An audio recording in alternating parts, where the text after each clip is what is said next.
क्या गुना से हिंदुओं को साफ करने की प्लानिंग चल रही है? क्या गुना की डेमोग्राफी बदलने की साजिश हो रही है? क्या गुना में हुई हिंसा के पीछे एक सोची समझी साजिश है?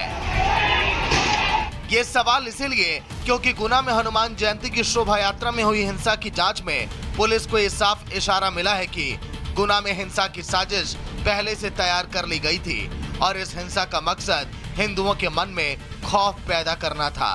गुना में जो हिंसा हुई, हनुमान जुलूस पर जो पथराव हुआ, उसके बाद गुना पुलिस लगातार ये कोशिश कर रही है कि यहाँ पर शांति व्यवस्था स्थापित हो जाए। इसीलिए पुलिस की टीम यहाँ पर चप्पे चप्पे पर पेट्रोलिंग कर रही है, फ्लैग मार्च कर रही है। ये पुलिस के कोतवाली थाना टीआई हैं, उनकी तस्वीर देखिए, उनके साथ पुलिस के तमाम अधिकारी फ्लैग मार्च कर रहे हैं। और सबसे बड़ी बात यह है कि ये वही कर्नलगंज मस्जिद है जिसके सामने विवाद हुआ था और यहाँ से पुलिस का देखिए फ्लैग मार्च आगे बढ़ते हुए, और पुलिस की कोशिश यही है कि अब लोग इस किसी अफवाह पर ध्यान ना दें और उन्हें ये भरोसा दिलाने के लिए कि अब यहाँ हिंसा नहीं होगी, इसीलिए फ्लैग मार्च किया जा रहा है। हालांकि गुना में हुई हिंसा और पत्थरबाजी के महज कुछ ही घंटों के बाद ही पुलिस पूरी तरह से एक्शन मोड में आ गई। पुलिस ने दंगाइयों के खिलाफ मोर्चा खोल दिया।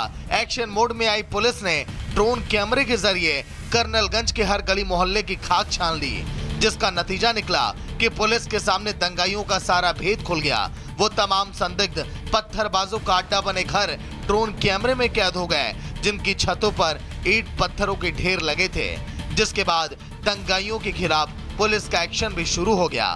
ड्रोन कैमरा है ऊपर, वहाँ पर देखिए आप निगरानी कर रहा है। और जो कर्नलगंज जो इलाका है, इसके आसपास जितनी भी घर की छतें हैं, और जैसा कि हमने कहा था कि जैसा कि जुलूस में शामिल लोगों का कहना था ये षड्यंत्र हो सकता है, उसी का एक ये सबूत है कि जो ड्रोन कैमरे से जो निगरानी की जा रही है उसमें घर की छतों पर काफ़ी बड़ी मात्रा में ईंट और पत्थर नजर आ रहे हैं। और इसीलिए पुलिस की टीम यहाँ पर हर स्तर पर चौकसी बरत रही है और इसीलिए यहाँ पर इस तरह की निगरानी की जा रही है। हालांकि गुना पुलिस ने ड्रोन कैमरे में नजर आए सबूत हाथ लगने के बाद अपना धरपकड़ अभियान तेज कर दिया।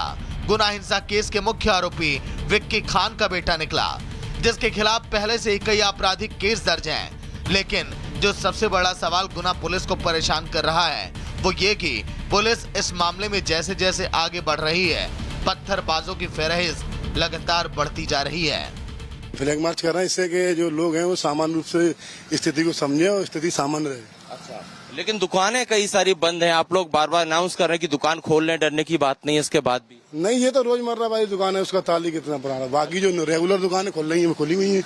मार्केट में भी हम पैदल चक्कर लगा के आए। आश्वासन देंगे आप गुना की जनता को कि दोबारा अब हिंसा नहीं हो पाएगी आप लोगों के रहते?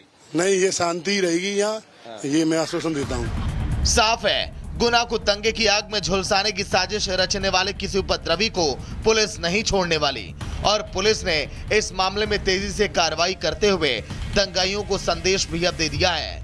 लेकिन इस मामले में सबसे डराने वाली सच्चाई ये है कि गुना के कर्नलगंज इलाके में जिस मस्जिद से हिंदू शोभा यात्रा पर पत्थरबाजी की गई, जहां पुलिस की मौजूदगी में हिंदुओं पर लाठी डंडों से वार किया गया, वहां हिंदू अपनी सुरक्षा को लेकर डरे हुए हैं। वो अब यहाँ से पलायन करने की सोच रहे हैं। दुकान से आ रहा था तो रास्ते में यहाँ पथराव चल रहा था, तो मैं दौड़कर घर पे आया तो विक्की खान ने मेरा मोबाइल छीना और मुझसे बोला कि वीडियो बना रहा है तू, तेरा लड़का वीडियो बना रहा है। मेरा मोबाइल छीनकर तोड़ दिया उन्होंने और तोड़कर गाली गलौज की और साथ में ले गए मोबाइल। और उसके बाद में सब लोग बोले कि अब तू यहाँ नहीं रहेगा, तुझे हम छोड़ेंगे नहीं, पुलिस कब तक बचाएगी तुझे। बहुत डरे हुए स्थिति ये बन रही थी कि सर अब तो हम कुछ भी नहीं कह सकते। मतलब क्या डर है, कितने क्यों डर है? हम लोग डरे हुए हैं, क्या कब क्या कर रहे हैं ये इनका कोई भरोसा नहीं है अब तो। फिर आगे क्या सोचा आपने? आगे अब यहाँ से देखते हैं, हम कुछ और कहीं और देखते हैं, यहाँ से तो छोड़ना पड़ेगा मोहल्ला, ऐसी स्थिति बन रही है। साफ है, हिंसा के बाद गुना के कर्नलगंज इलाके में रहने वाले हिंदुओं के मन में खौफ घर कर गया है। वो अब अपनी सुरक्षा को लेकर डरे हैं। ऐसे में ये सीधी चुनौती गुना के पुलिस प्रशासन को है, जो लाख कोशिश के बावजूद पुरुषोत्तम जैसे लोगों को सुरक्षा का भरोसा नहीं दे पा रही है। मस्जिद के पास ही ये पुरुषोत्तम जी का मकान है और इनकी मकान की बालकनी पर देखिए यहाँ तमाम आप देखेंगे ईंट जो है वो पड़ी हुई है, क्योंकि इनका साफ तौर पर कहना है कि इनके घर पर पथराव हुआ, न सिर्फ बालकनी में बल्कि घर के अंदर। यहाँ पर देखिए आप अंदर आएंगे कैमरामैन मेरे, ये देखिए ये एक पत्थर, दो पत्थर, तीन पत्थर, ये ईंट, इसके अलावा यहाँ पर ये देखिए जैसा का तैसा सब अभी उसी स्थिति में पड़ा हुआ है। पुरुषोत्तम के घर की ये हालत है और जब इनके घर पर पथराव हुआ तो ये काफी डरे हुए थे, पूरे परिवार के लोग डरे हुए थे। कुल मिलाकर गुना में पुलिस एक्शन मोड में है। हिंदुओं पर पत्थर बरसाने वालों का इलाज अब शुरू हो चुका है, लेकिन उस एक्शन का फाइनल रिजल्ट क्या होगा ये आने वाले दिनों में गुना के कर्नलगंज इलाके का डेमोग्राफी तय करेगी। Bureau report, Republic Bharat. और चलिए आगे बढ़ रहे हैं, बात अब झारखंड की करते हैं, जहां पर हजारीबाग में एक बार फिर उपद्रवियों ने हिंदू श्रद्धालुओं को टारगेट किया है। वहां धार्मिक शोभा यात्रा पर मस्जिद से पत्थरबाजी की गई है, जिसके बाद से ही हजारीबाग में तनाव है। क्यों दंगे पर उतारू उपद्रवियों ने शोभा यात्रा पर पत्थर फेंके, इस रिपोर्ट के जरिए आपको बता रहे हैं।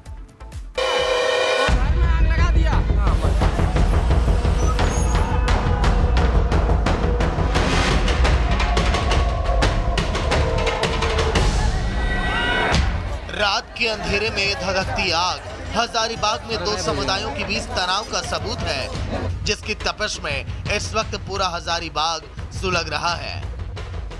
आरोप है कि हजारीबाग के बरकट्टा में बीते रोज हिंदू समुदाय के श्रद्धालुओं ने एक धार्मिक शोभा यात्रा का आयोजन किया था, जिसमें बड़ी संख्या में लोग शोभा यात्रा के साथ नगर भ्रमण पर निकले थे।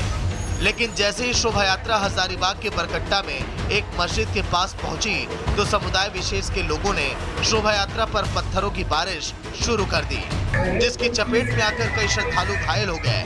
जिसके बाद माहौल इतना तनावपूर्ण हो गया कि दोनों पक्षों के लोग आमने सामने आ गए और उग्र भीड़ ने वहां रखे पुआल के ढेर में आग लगा दी। ये आग दोनों समुदाय के बीच फैले उसी तनाव का नतीजा है। आपस में कुछ तू मैं हुआ और उसी दरमियान दोनों पक्षों के बीच से मीठापट्टी चलने लगा। अभी स्थिति शांतिपूर्वक है। हालांकि मौके से आ रही खबर के मुताबिक इस झड़प में किसी के हताहत होने की खबर नहीं है, लेकिन मौके पर मौजूद चश्मदीदों के मुताबिक इस तनाव के पीछे विशेष समुदाय के कुछ उपद्रवियों का हाथ है, जिन्होंने जानबूझकर हिंदू समुदाय को निशाना बनाया और हजारीबाग के शांत माहौल में नफरत का जहर घोला। हजारीबाग में दो समुदायों के बीच झड़प, उपद्रवियों ने शोभा यात्रा पर बरसाए पत्थर, मस्जिद के सामने श्रद्धालुओं के साथ हिंसा, पत्थरबाजी में कई हिंदू महिला श्रद्धालु जख्मी हो गई। घटना के बाद गुस्साई भीड़ ने आपा खो दिया। भीड़ ने जीटी हाईवे पर जाम करके आगजनी की।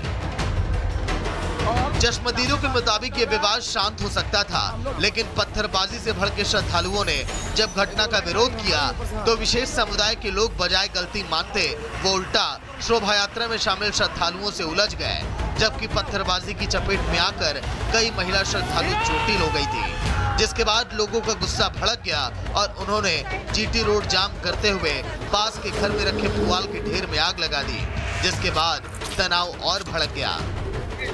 जहाँ मस्जिद है वहाँ 10-12 को लड़का एक ऐसा आया और इतना पत्थर लेकर आया कि एकदम चलाना चालू कर दिया। और कम से कम 10-20 को लड़की को तो औरत को पूरा एकदम मारा कि किसी का माथा फूट गया, किसी का हाथ करक गया। वहाँ बहुत चीज हुआ और एकदम एक से एक तलवार भुजाली सब निकाला वो सब।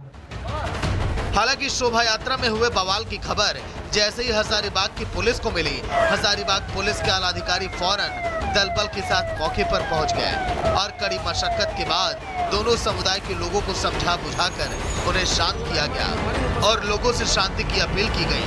हाईवे पर लगे जाम को खुलवाया गया।